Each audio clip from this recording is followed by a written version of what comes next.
Chapter 6, Part 3. Teaching the right values. Many times, inadvertently and innocently, we end up teaching wrong values within our families and organizations. For example, we tell our children or staff to lie for us. Tell them I'm not here, the check is in the mail. We all look to our parents, teachers, and supervisors to teach us integrity. And many times we are disappointed. Practicing these petty lies turns a person into a professional liar. When we teach others to lie for us, a day will come when they will lie to us too. For example, a secretary calls in a sick when she really wants to go shopping. Maybe the boss gave her enough practice lying for him that she has become an expert in lying to him. Steps to building a positive self esteem. Turn scars into stars. Read the life histories of a people who have turned a negative into positive, adversity into advantage, stumbling blocks into stepping stones. They refuse to let disappointment and failures pull them down. Some of the best music was composed by Beethoven. What was his handicap? He was deaf. Some of the best poetry on nature was written by Milton. What was his handicap? He was blind. One of the greatest world leaders was US President Franklin D. Roosevelt. What was his handicap? He served from a wheelchair. The Wilma Rudolph story. Wilma Rudolph was born into a poor home in Tennessee. At age 4, she had double pneumonia with scarlet fever, a deadly combination which left her paralyzed with polio. She had to wear a brace and the doctor said she would never put her foot on the earth. But her mother encouraged her. She told Wilma that with God-given ability, persistence and faith, she could do anything she wanted. Wilma said, I want to be the fastest woman on the track on this earth. At the age of 9, against the advice of doctors, she removed the brace and took the first step to the doctors had said she never would. At the age of 13, she entered her first race and came way last. And then she entered her second, and third, and fourth, and came way last until the day came when she came in first. At the age of 15, she went to Tennessee State University where she met a coach by the name of Ed Temple. She told him, I want to be the fastest woman on the track on this earth. Temple said, with your spirit, nobody can stop you, and besides, I will help you. The day came when she was at the Olympics, and at the Olympics, you are matched with the best of the best. Wilma was matched against a woman named Jutta Hine who had never been beaten. The first event was the 100-meter race. Wilma beat Jutta Hine and won her first gold medal. The second event was a 200-meter race, and Wilma beat Jutta a second time and won her second gold medal. The third event was the 400-meter relay, and she was racing against Jutta one more time. In the relay, the fastest person always runs the last lap, and they both anchored their teams. The first three people ran and changed the baton easily. When it came to Wilma's turn, she dropped the baton. But Wilma saw Jutta shoot up at the other end. She picked the baton, ran like a machine, beat Jutta a third time and won her third gold medal. It became history that a paralytic woman became the fastest woman on this earth at the 1960 Olympics. What a lesson to be learned from Wilma. It teaches us the successful people do it in spite of, not in absence of problems. When we hear or read stories of people who have turned adversity into opportunity, doesn't it motivate us? If we regularly read biographies of autobiographies of such people, won't we stay motivated? Learn intelligent ignorance. Education teaches us what we can do and also teaches us what we cannot do. I am looking for a lot of men with an infinite capacity for not knowing what cannot be done. Henry Ford. Henry Ford gave this world the V8 engine. He did not have much formal education. In fact, he did not go to school behind the age of 14. He was intelligent enough to know that a V8 engine would be of a great value to his company, but he did not know how to build it. So he asked all his highly educated or qualified people to build one. According to them, a V8 was impossible to build. But Henry IV insisted on having his V8. A few months later, he asked his people if they had the V8 and they replied, "We know what can be done and we also know what cannot be done." The V8 is an impossibility. This went on for many months and still Henry IV said, "I want my V8." And shortly thereafter, the same people who said it was impossible produced his V8 engine. Why? They let their imagination run behind academic limitation. Education teaches us what can be done and sometimes also teaches us false limitation. The bumblebee. We need to learn from nature. According to scientists, the bumblebee's body is too heavy and its wingspan too small for it to be able to fly. But the bumblebee doesn't know that and it keeps flying. When you don't know your limitations, you go out and surprise yourself. In hindsight, you wonder if you had any limitation to begin with. The only limitation a person has are those that are self imposed. Don't let education put limitations on you. Do something for others who cannot repay you in cash or kind. Dr. Karl Menninger, a world-renowned psychiatrist, was once asked, "What would you advise someone if you knew that person was going to have nervous breakdown?" The audience expected Dr. Menninger to advise consulting a professional, but he did not. He said, "I would advise the person to go to the other side of town, find someone in need, and help the person. By doing that, we get out of our own way." A lot of times we get in our own way, don't we? Be a volunteer. It builds self-worth. Helping others as you would expect others to help you gives you a feeling of gratification. The process of giving without having expectations or getting anything in return raises one's self-esteem. A healthy personality has the need not only to get but also to give. Learn to give and receive compliments.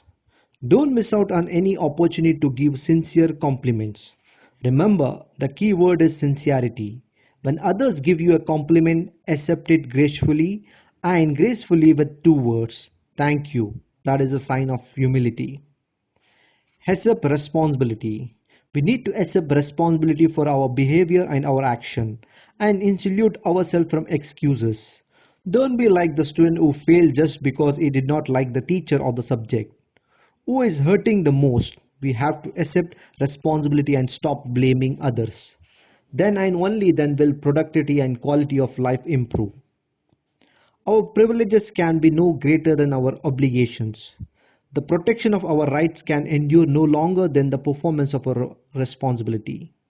John F. Kennedy. Excuses make the problems worse than the problem itself. We owe responsibility to self, to family, to work, to society, to the environment. We can add to the greenery by planting trees, stopping soil erosion, and preserving natural beauty. We cannot live as if we have another earth we can move to. On a daily basis, we need to do something that makes this world a better place to live. We are custodians for the future generations. If we do not behave responsibly, how can a future generation forgive us? If the average life expectancy of a person is 75 years, and if you are 40 years old, you have 365 days into 35 years to live. Ask yourself this question: what are you going to do with this time? When we accept or add responsibility, we make ourselves more valuable. Practice discipline. Self discipline does not kill joy but builds it. You see people with talent and ability, and yet they are unsuccessful. They are frustrated, and the same behavior pattern affects their business, their health, and their relationship with others. They are dissatisfied and blame it on luck, without realizing that many problems are caused by lack of discipline. Set goals. Well defined goals give a person a sense of direction, a feeling of accomplishment when he reaches his goals. More important than goals is a sense of purpose and vision. They give a meaningful and fulfillment to life. What we get upon achieving our goals is a lot of less important than what we become. It is the process of becoming that gives us a good feeling. That is what self-esteem is all about. In goal setting, we need to be realistic. Unrealistic goals remain unaccomplished, leading to a poor self-esteem, whereas realistic goals are encouraging and build high self-esteem. Associate with people of high moral character. Associate yourself with people of good quality if you esteem your reputation, for it is better to be alone than to be in bad company. George Washington. Test of friendship. Negative influences come in the form of peer pressure. People say, "Aren't you my friend?" Remember, true friends never want to see their friends hurt. If I ever saw that a friend had one drink too many, I would put my foot down and not let him drive. I would rather lose the friendship than lose a friend. It is common to see people doing wrong things to get accepted, saying, "It is cool," not realizing they will be left cold. What start as peer pressure may be in reality a test of friendship. Where will they be when you are in trouble? How far will they go to help you? And the biggest question is, if they don't have the character today, how will they have the character of tomorrow to help you? Associating with people of high moral character helps build a self-esteem. Peer pressure. When the desire to belong to herd becomes stronger than the desire to stand up for what is right, it is evident that what is lacking is courage and character. Going along to get along is the safer path. Keep one's peer happy, and one does not risk being laughed at. That is where people with high self-esteem draw the line. That is what separates the men from boys. Examples. School kids conform because they do not want to be laughed at. Students don't give the answer because others will make fun of them. Factory workers keep performance low to keep peers happy. Moderation. Many people say moderation is okay. I try a little and quit. The question is, in moderation, is it really okay to cheat, to lie, to steal, to take drugs, to have illicit affairs? Some people frequently rationalize, "I can quit whenever I want." They don't realize the negative influences are more powerful than willpower. Become internally driven, not externally driven. One day if someone gets up on the right side of the bed and calls me and says, "You are the greatest person on the earth. You are doing a great job and I want you to know I am honored to call you a friend." I know he is sincere. How does it make me feel? Great. But the next day he gets up on the wrong side of the bed, picks up the phone and say, "You are a rascal, you cheat, you crook, you are the biggest fraud in town." How does it make me feel? Terrible. So the first day when he says, "You are the greatest guy," I feel great, and the next day when he says, "You are the rascal," I feel terrible. Who is controlling my life? Obviously he is. Is that the way I want to go through life? Not at all. That is being externally driven. I want to be internally driven. When he calls me and says I am the greatest guy, it is good to hear those words. But even if he doesn't say those words, in my own estimation, I am still a good human being. And the next day, when he rips me apart, while his word may initially sting, he can't bring me down because in my own estimation, I am a good human being. When a person makes statements like "you make me angry," the focus of control is external. But if he says "I am hungry" or "I choose to be hungry," the focus is internal. No one can make you feel inferior without your permission. Eleanor Roosevelt. There is a story about an ancient Indian sage who was called ugly names by Perseus. The sage is listened and perturbed till the man ran out of words. He asked the man, "If an offering is not accepted, who does it belong to?" The man replied, "It belongs to the person who offered it." The sage said, "I refuse to accept your offering," and walked away. Leaving the man dazed, the sage was internally driven. So long as we blame outside sources, our miseries will continue and we will feel helpless. Unless we accept responsibility for our feeling and behavior, we cannot change. The first step is to ask, why did I get upset? Why am I angry? Why am I depressed? Then we start getting the clues of overcome them.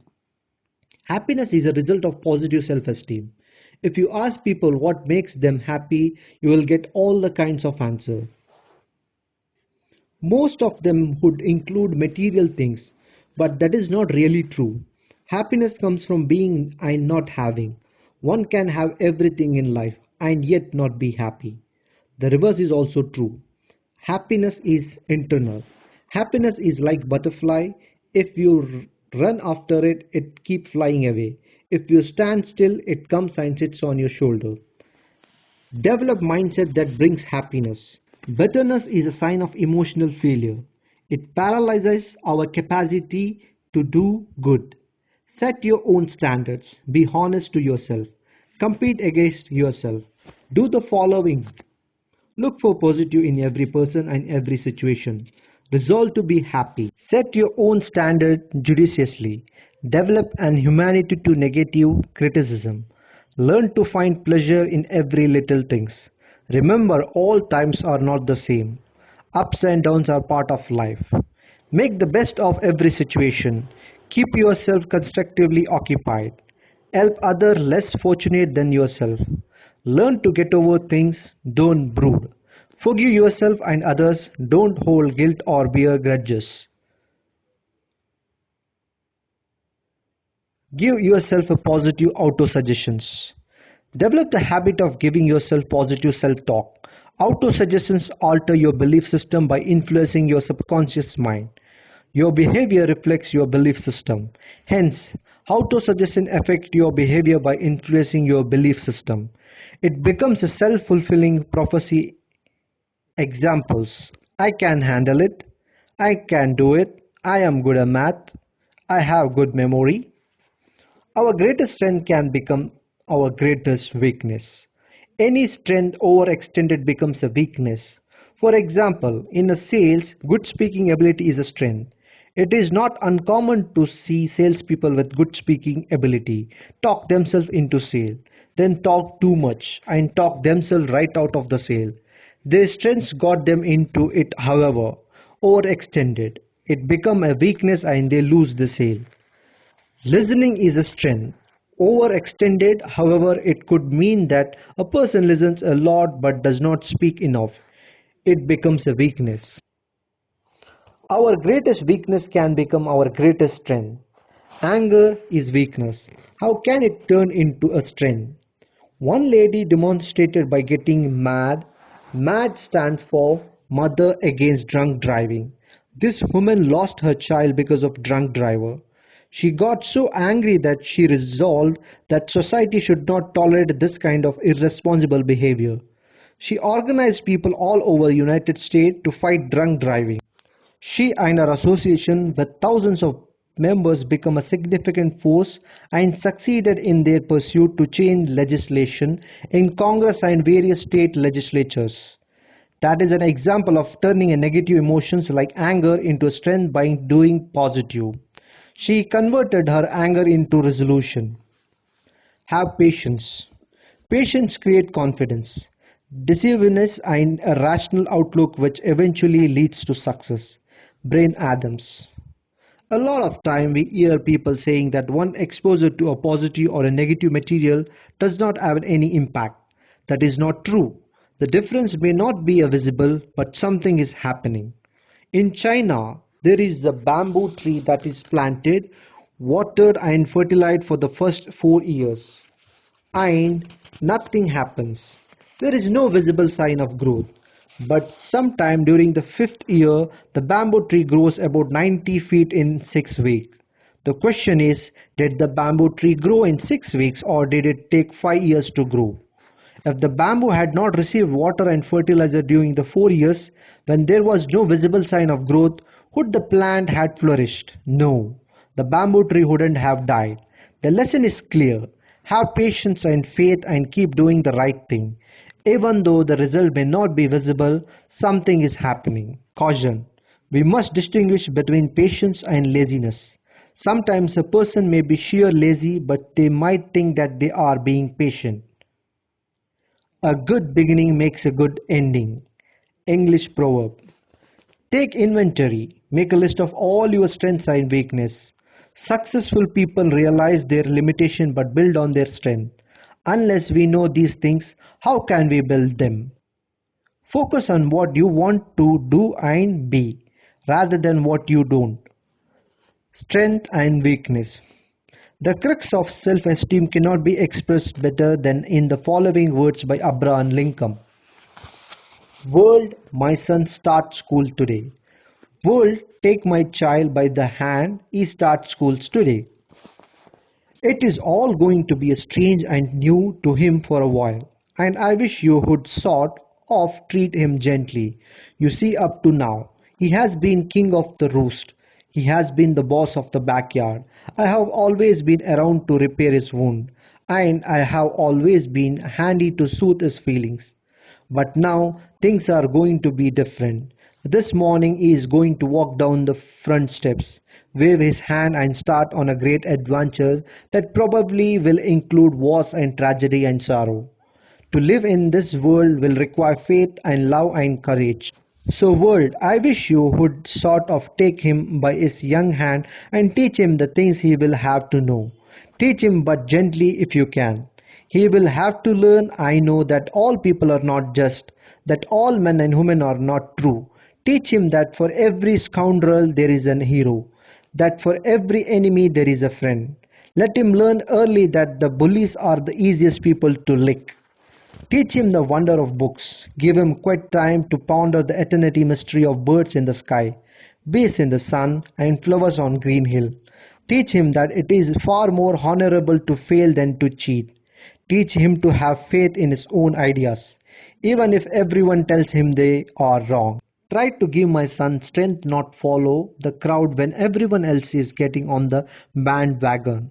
Teach him to listen to others, but to filter all ears on a screen of truth and to take only the good that comes through. Teach him never to put a price tag on his heart and soul. Teach him to close his ears on the howling mob and to stand and fight if he thinks he is right. Teach him gently, world, but do not cuddle him, because only the test of fire makes fine steel. This is a big order, world, but see what you can do. He is such a nice son. Signed, Abraham Lincoln. Now let's move to action plan.